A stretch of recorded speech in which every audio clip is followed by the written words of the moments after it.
السلام عليكم ورحمة الله وبركاته. مقعي هو محمود اسماعيل حاجي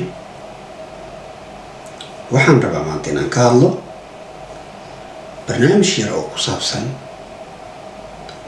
sidee kor ugu qaadi kartaa noloshaada ama sidee ku noqon kartaa qof guuleysta. marka halkaan barnaamij yar ayaa idinkugu soo diyaarshay ila socda si aad wax u faa'iidaan aadna u kororsataan aqoontiina. waxaan jeclahay marka hore haddii aad ku cusub tahay janaalkayga Emras waxaa si sharaf leh lagaaga codsanayaa inaad subscribe saarto, gambaleelkana furato. haddii aad barnaamijka ka heshayna like-ta nagu caawiso. soo barnaamijkayga halkaan ayaan kusoo diyaarsaday, halkaan ayaana ka taxliilin doonaa wixii aan isleeyahay walaalaha Soomaaliyeed waa u gudbin kartaa.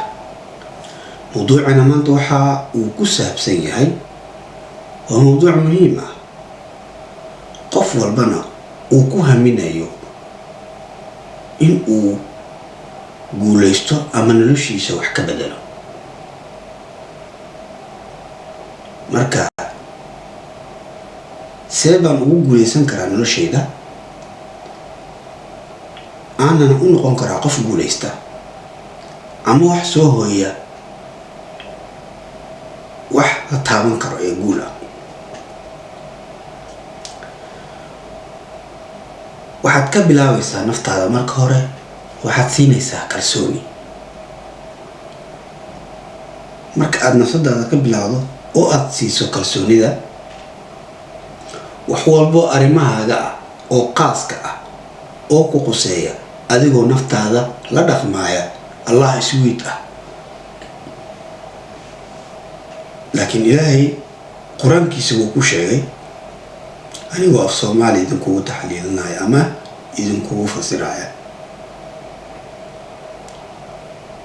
qoom isma bedelo ilaa ay ayagu isbedelaan.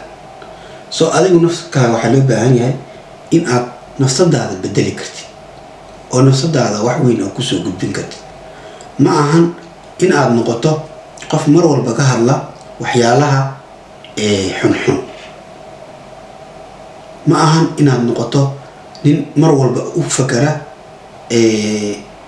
wada qaldan.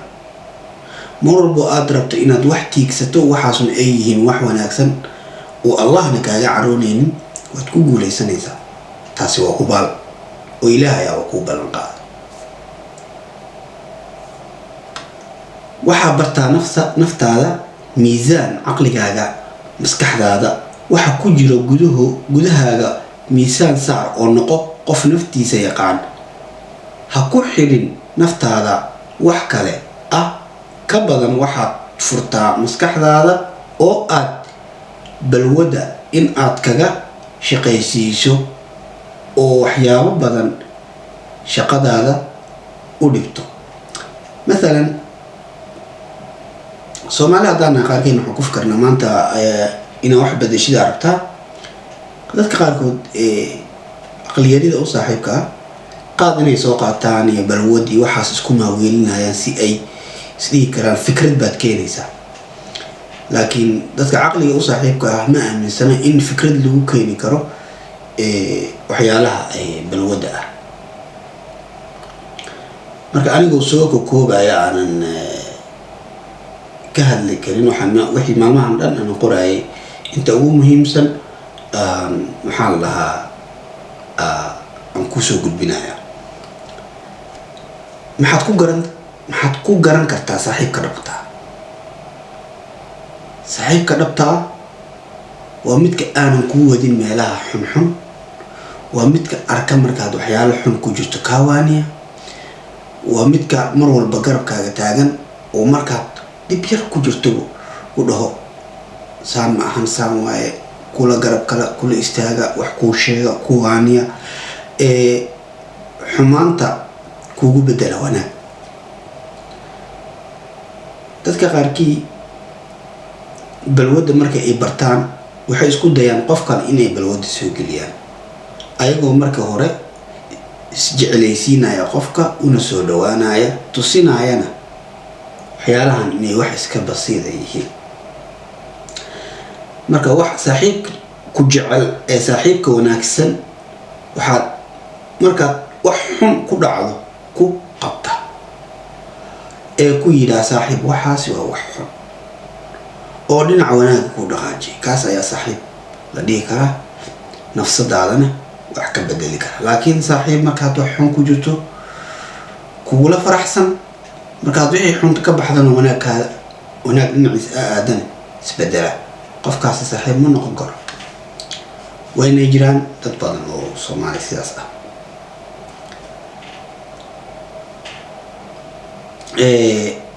maxaa kaloo uu kalsooni ama noloshaada ama shakhsiyadaada aad ku bedeli kartaa oo aad ku noqon kartaa qof guuleysta? mar walba la kaasho macalinkaaga, ama ha ahaado macalinka qur-aanka, ama ha ahaado macalinka iskuulka, ama ha ahaado macalinka jaamacadeed. kaba sii wanaagsan haddii waalidka ku dhalaya saaxiib la tahay oo ayaguna ay wanaagsan yihiin, aad la wadaagi karto wax walbo aad noloshaada kor ugu qaadi karto. ma ahan mar walba in aad waalid xun waay uu jiraa. لا شنتاس مسلمين والدين وناكسن وما شاء الله واجران، والدين بالودة استعمالنا واجران، أنا عروتو ذا إيو وحبا كجري. سومر والبو أدي أتربتو إن نرش هذا وحكا بدشو لك عشان معلمين هذا جامعة هذا معانيك قرآنك أم معانيك سكولك.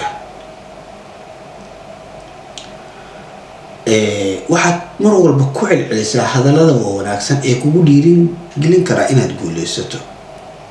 ku celceli oo suurtagal kaaga dhigi karo waxaan noloshaada inaad wax ka bedesho. waxaad ku haminayso inaad ku guuleysato wax walba inay kuu suurtagelin karaan waxyaalaha aad ku haminayso aad rabto oo dhinaca wanaagga u isticmaalayso. mar walba laakiin xusuusnoo inaad Allah sweet aad xasuusato, wax walbana Ilaahay ayaa kugu garab gali kara. bini aadan intaad u carar lahayd first waxaad u ordaa Allah subxaanahu wa ta'ala, asiga ayaana garab kugu siin kara. kelimada kale waxyaalaha kale haddaad soo qaato waxaa ka mid ah waxaad iska ilaalisaa in ay naftu ku habto oo aad daciif ugu noqoto, ay ku tusto in aad tahay qof awood yar oo aan waxba qabsan karin. ina nafsa la amaaratun bisuu, xumaanta ay kugu amraysaa, ay ku wadaa oo waxaa waaye kuu hagaysaa. laakiin waad ka adkaan kartaa, maxaa waaye haddaad Allah ku xiran tahay waad ka adkaan kartaa. marnaba ku celcelin hadallada aan guusha wadin, sida ma awoodo, ma samayn karo, ma yeeli karo. hadhihin yes you can do it. cadaanka waa aragteen cunugeeriis markii hadda la tababarayo ama swimmingka iyo waxyaalahaasi meel muku ka booda ama wax jibaa caag wax uu jibi karaa loo soo marka hore loo uu isku daya uu jibi weynaa markaas leeyahay yes you can do it uu isku daya oo jibinaya ugu farxaya. kadib farxadu dareemaya, maalinta ka dambeyso keligiisa inuu meel banaan tago uu isku daya inuu wixii sameeyo ugu dambeyntii inuu ku guuleysanaya. laakiin haddaad today I can't do this, I have to leave. aniga asxaabteyda ma badankooda qaarkood waxay dhaheen niyow youtube-kuna kuu kala kacaada rabtid waa inaad qabiil hebel soocaysaa, waa inaad saas soo samaysaa. maxaa YouTube? I'm not looking for money, I'm not looking for other things, just I want to change my people. dadka Soomaalida ah ee waxyaalaha qaldan isticmaala inaan dadku u horseeda waxyaalaha qaldan ee ummadda ku wada ciyaacdo aan jeclahay aniga inaan ka soo rogo, aan u soo bedelo dhanka wanaagga ah. ila soo waxyaalaha aad maro oo maxaa la lahaa keeni kara inaad guulaysato waxaa ka mid ah intaan qodob yar aan soo akrinaa. qodobadaas haddii aad samayso waad ku guulaysan kartaa. waxyaabaha aad guul ka gaari karin waxaa ka mid ah ayadoo aad weydo wax kugu dhiirigeliya. horsocodka oo niyadda lagaa dilo oo lagu yiraahdo waxba ma qaban kartid, wax aad tahay qof aanan waxba samayn karin, oo lagu yaryaraysto, lagu dulaysto. taas waxay keeni kartaa in ay noloshaada iyo qalbigaaga iyo maskaxdaada iyo hamigaaga iyo waxay hoos u dhigaan. laakiin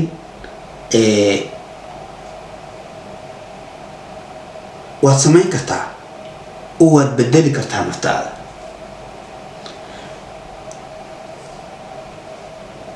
sideen nafsadaada u adkeyn kartaa oo aad ka dhigi kartaa mid adag oo aad u dulqaad u yeelan kartaa? waa inaad sabartaa, sabar yeelo oo sabarkaaga ku adkayso. marka maanta dhan barnaamijka waa sii wadaya haddaan dhaho barnaamij dhammaanaya ma ahan. waxaan halkan kusoo gabagabeynayaa barnaamijkeenii yaraa aan ugu hadlaynay ee ku saabsanaa sideed noloshaada ku bedeli kartaa ama aad kalsooni u siin kartaa. haddii aad janalkan ku cusub tahay waxaa lagaa codsanayaa in aad subscribe nagu caawiso una gudbiso asxaabtaada si ay ula socdaan barnaamijyada aan halkan kusoo gudbino. waxaana idinkaga tagayaa barnaamijka xiga. nabadiino.